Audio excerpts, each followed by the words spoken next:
Delighted and honored to host Secretary of Defense James Mattis here in Israel. We'll start today's press conference with opening remarks, first from Minister Lieberman and then from Secretary Mattis, after which time they will answer questions from two Israeli journalists and two American journalists selected in advance. Thank you, Minister. Thank you. Your Excellency, Secretary of Defense, General James Mattis, I would like to express my appreciation for your friendship, for your sincerity, for your support, and for your understanding of complexity of all challenges that we are facing here in Israel. No doubt, the main problem, not only for us, but for the entire world, it's an excess of evil from North Korea to Tehran to Damascus and to Hezbollah in Beirut. And no doubt the main link in this chain, it's Iran. Iranians, they are trying to undermine stability in all Middle East, in Yemen, in Iraq, in Syria, in Lebanon, and of course their activity against Israel through their proxies. We are sharing the same values, we are sharing the same views, and I hope that with your support we will be able to overcome all these threats and of course to bring peace and stability to this part of the region. We appreciate your success against Daesh, your operations, and you are leading the coalition against terror, against Daesh in Mosul, in Raqqa, and we really think that it's a great step forward to overcome the terror all around the world. Mm-hmm. On behalf of myself and the people of Israel, I would like to extend our gratitude and appreciation to the American administration led by the President Donald Trump. We're happy to see you, the first member of cabinet, visited Israel. And of course, we hope to see during this year President Donald Trump in Jerusalem also. Thank you. Well, thank you, Minister Lieberman, my friend, and good morning, everyone.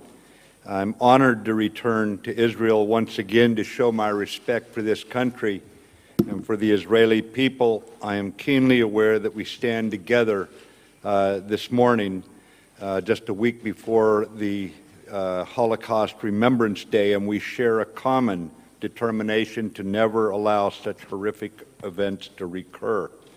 As you noted, this is my first visit to Israel as Secretary of Defense, and I'm honored as well to be the first cabinet official from the new administration to visit our friends here.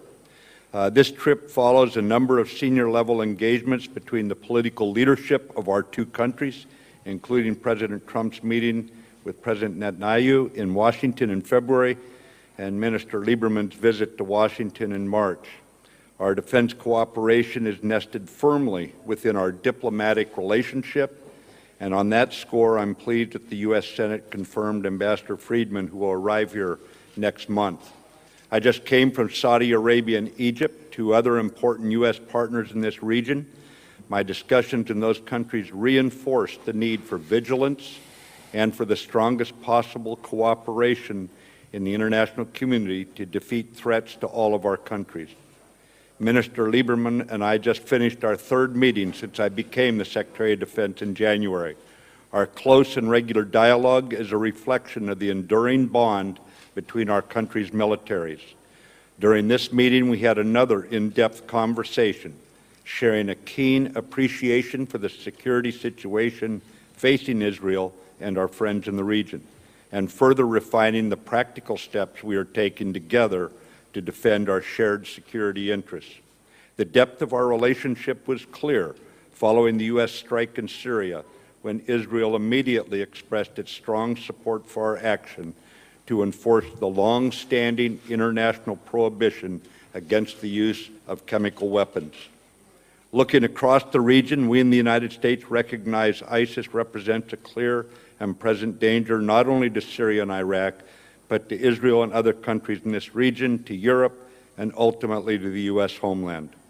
The coalition campaign against ISIS in Syria and Iraq, as you noted, Minister, it is on track, and we have accelerated and intensified that campaign to surround and isolate the enemy so we methodically remove its physical caliphate. In addition to our campaign to defeat ISIS, we also recognize the need to confront the destabilizing activities of Iran. Iran continues to threaten Israel and its neighbors with ballistic missiles through its maritime and cyber activities and through proxies and surrogates, including Lebanese Hezbollah, a terrorist organization helping to keep Assad in power in Syria. In the face of these threats, the United States maintains absolute and unwavering commitment to Israel's security and to its qualitative military edge over Iran or other threats. The foundation of our long-term commitment is the significant 10-year security assistance package we signed recently with Israel, which will enable Israel to continue to acquire the most advanced U.S. military technology. This complements our expanding cooperation on intelligence sharing, counterterrorism, and counterproliferation across the region. This specifically includes our continuing cooperation to defend against the ballistic missile threat, and in that regard, I congratulate Israel on the highly successful David Sling and Arrow 3 ballistic missile defense systems, both of which achieved initial operating capability. With Minister Lieberman, I look forward to accelerating progress on David Sling and Arrow 3 and the other elements of our defense cooperation.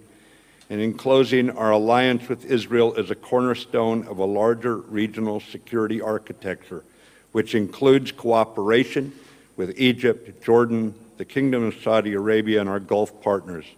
My goal is to further strengthen our partnerships in this region in order to deter and defeat threats and ultimately to temper our adversaries' designs.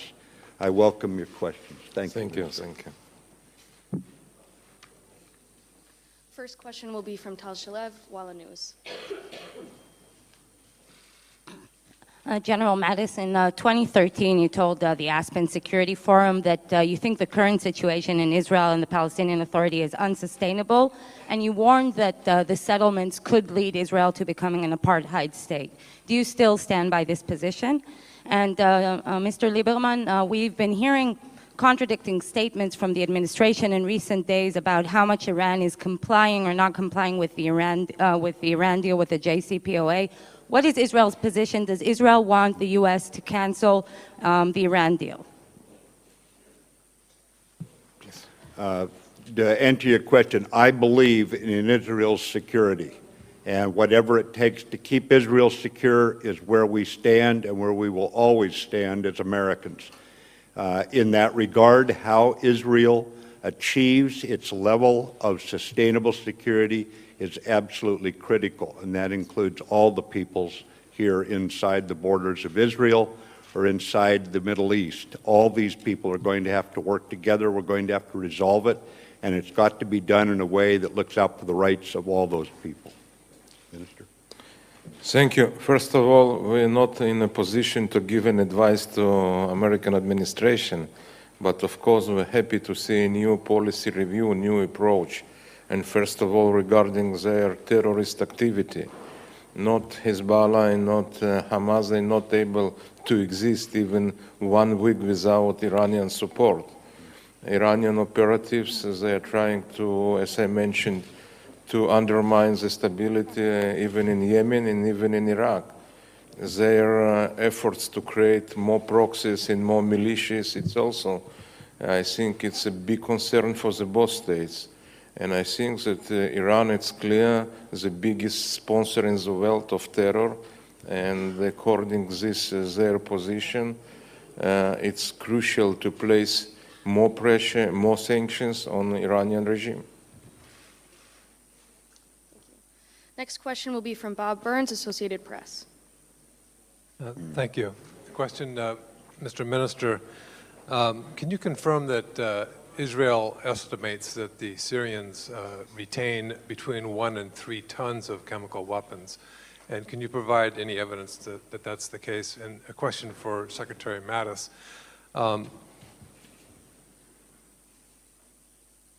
What would be the implications for this large quantity of chemical weapons still being in Syria?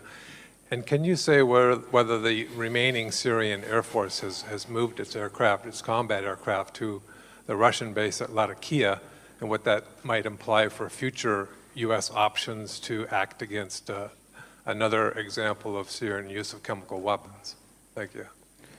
First of all, I hope that you do not expect that I will share with you our intelligence information, but I clarified my position. I think sometimes that we have 100% information that Assad regime used chemical weapons against rebels, and I think it was very, very clear position, and we strongly support the last US action in Syria. It was very, very strong and new message to all this region. Yeah, Bob, the bottom line is there can be no doubt in the international community's mind that Syria has retained chemical weapons in violation of its agreement and its statement that it had removed them all. There's no longer any doubt. The amount of it I don't want to get into right now. We don't reveal some of that detail because we don't want to reveal how we're finding out. But the bottom line is, I can say authoritatively, they have retained some. It's a violation of the United Nations Security Council resolutions, and it's going to have to be taken up diplomatically, and they'd be ill-advised to try to use any again. We made that very clear with our strike. So I'll just leave it at that. They have dispersed their aircraft. No doubt they've dispersed their aircraft in recent days.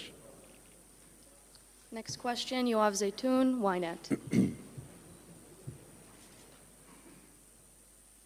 Mr. Defense Secretary, what is your opinion on the Iranian nuclear deal and agreement to which you have objected in the past? And will the U.S. insert changes that Israel is demanding? And another question, if your opinion,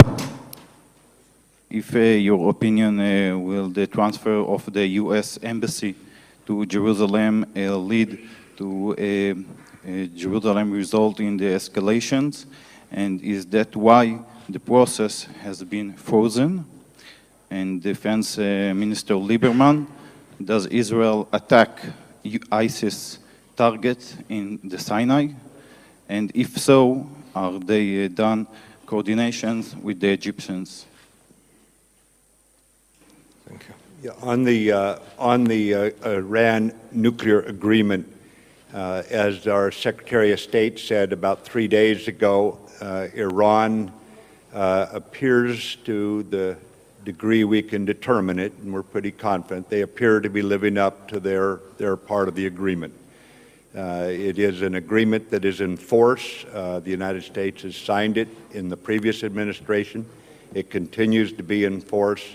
That in no way mitigates against or excuses the other activities of Iran in the region, to include its support of the war in Yemen that grinds on thanks to their support, to the Iranian support, or what they're doing in Syria to keep Assad in power and continue the mayhem and the chaos and the murder that's going on there and the refugees. So those are separate issues, but the agreement on nuclear issues still stands, and that's all I can say about it. On the move of the embassy, that is something you'd have to take up with the Secretary of State. It's just not under my purview. I can't speak to that. I think that we're really happy to see that the Egyptian military forces more active and more efficient in their fight against ISIS in Sinai. And of course, we saw that their last operation were very, very successful. Last question from Idris Ali, Reuters.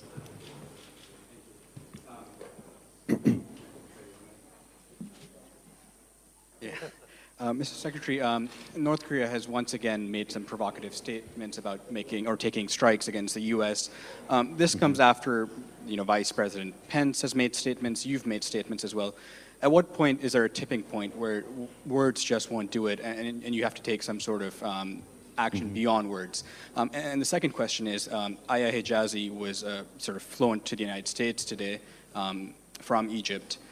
Did her issue come up when you were meeting with President Sisi, and how significant is her release to resetting Egyptian-American relations? And Mr. Minister, the Trump administration has obviously made some very strong statements against Iran, but their actions seem to be very much in line with what the Obama administration did. For example, the recent sort of acknowledging that they're in line with the JCPOA. What do you want to see from the Trump administration that would differentiate them from the Obama administration in regards to Iran? Thank you. As far as North Korea's latest words, I think we've all come to hear their words repeatedly. Their word has not proven honest. It's been provocative. They've not lived up to any statements they've made in the past. Years, decades actually, about stopping their ballistic missile and their nuclear programs. So I would just take their words at the same value we've always given them, as we've learned not to trust them. As far as the release of the American citizen, she was found innocent in the Egyptian courts, and appropriately she is returned home. We were happy to hear she was found innocent, and the court system recognized that she was not guilty of what she had been charged with. So it all turned out fine from our perspective, that she is now returned home with her family. The new administration just now accomplished the first 100 days, and what we see, it's really that the new administration in the midst of a new policy review. We see completely new approach to North Korea, Syria, and also Iran. I think that we saw in the last days very, very clear and strong message regarding the Iranian regime, and we're really satisfied with it, and we have enough patience to wait for concrete steps. Thank you, everyone. Thank you. Thanks, Young.